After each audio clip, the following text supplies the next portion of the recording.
어제 그 노소영 사주를 제가 해석을 했고요. 오늘은 최태원 사주를 해석하고 그리고 노소영과의 관계를 비교해서 분석도 하겠습니다. 근데 이제 제가 어제 노소영 사주를 올리니까 무슨 뭐 댓글이 무슨 시를 갖다가 지 마음대로 정해서 본다는 식으로 이제 비아냥거리는 사람도 있고 또 무엇이라는 사람도 있는데 만약에 노소영 사주가 무엇이라면은 아버지가 대통령이 될 수가 없어요. 그거는 때려 죽여도. 그 다음에 아버지가 대통령이고 군대 장성이었고 그 다음에 본인이 또 재벌집 만화님이 됐기 때문에 병진씨가 되는 거예요. 그러면은 말하기를 이런 사주면 다 똑같냐? 똑같을 수 없어요. 왜냐면 아버지가 노태우와 김옥숙이 아니거든요. 다른 사람은 똑같은 사주여도. 그 다음에 최태원이 사주도 마찬가지예요. 신사시면은 내가 신사시로 정했는데 신사시염이는 대통령 딸과 결혼하고 본인이 재벌이고 그렇게 만들어집니다. 근데 이 동일한 사주라고 해서 같으냐? 역시 아버지가 최종원이 아니거든요. 그래서 동일한 사주는 절대로 생년월일시가 똑같다고 해서 동일하다고 말하면 안 됩니다. 그리고 부모 사주에 이 사람 큰아들의 사주가 나오고 내 형제의 사주에 큰형이 나옵니다. 그래서 동일한 사주가 절대 있을 수 없는 거예요. 그거는 뭐 이해할 사람 이해하고 오해할 사람 오해하시고요. 자, 근데 이제 일단 최태원이 사주가 경자정의 을축에 제가 신사시로 정했는데 신사시가 처인 노소영이 되기 때문에 그렇습니다. 자, 그러면은 원래는 을축과 연주 경자가 하나의 짝이에요. 을경합 자축합 하니까 천합지합은 원래 음양배에서 가장 1, 2등을 다투는 순위의 음양배이거든요. 그런데 문제는 이미 해자상비로 정의와 경자가 결혼을 했기 때문에 이 유부녀예요.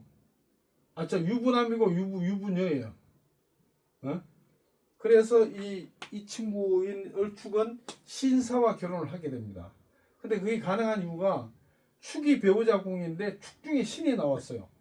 그래서 사에 앉아서 사가 뭐예요?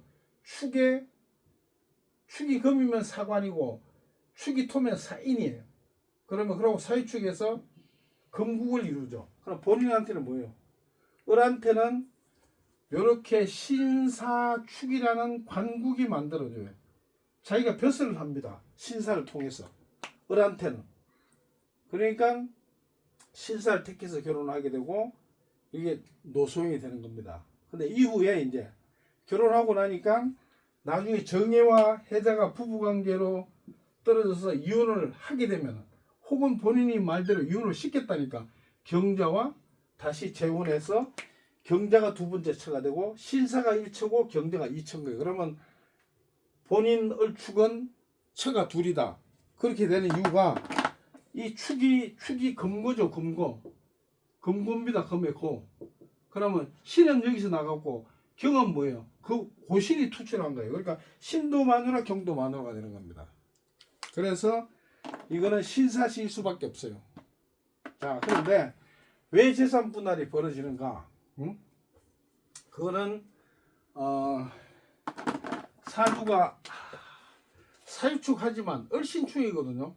그럼 이 사람은 을이라는 것은 벗어나고 싶어요. 그러니까 할 수 없이 정극신을 하면은 신금이 을을 극하는 것을 벗어나죠. 근데 문제는 정이 해에 잡혔기 때문에 안 되는 겁니다.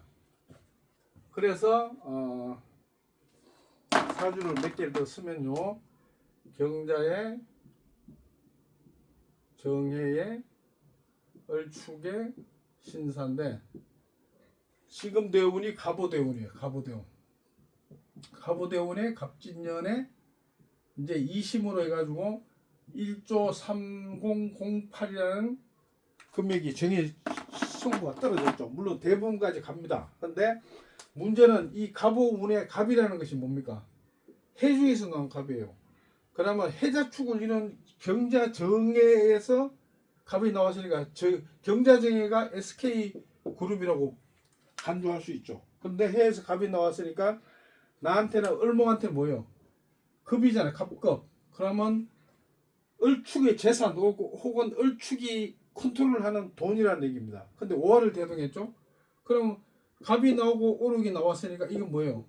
정화식 신의 녹이에요. 그러면 갑오 자체가 경자 정예의 재산, 을축의 전 재산을 뜻합니다. 갑오가. 자, 그런데 신사와 갑오가 사후상배하죠. 예? 그리고 신극 갑을 해요. 그러면 이거는 신이 갑을 가져갈 수 있는 능력이 있다는 얘기죠. 근데 또 갑진년입니다. 갑진년이니까 어떻게 되겠어요? 자, 그래서 요까지만 하고 다음 강의에 다시 연달아서 이어서 하겠습니다.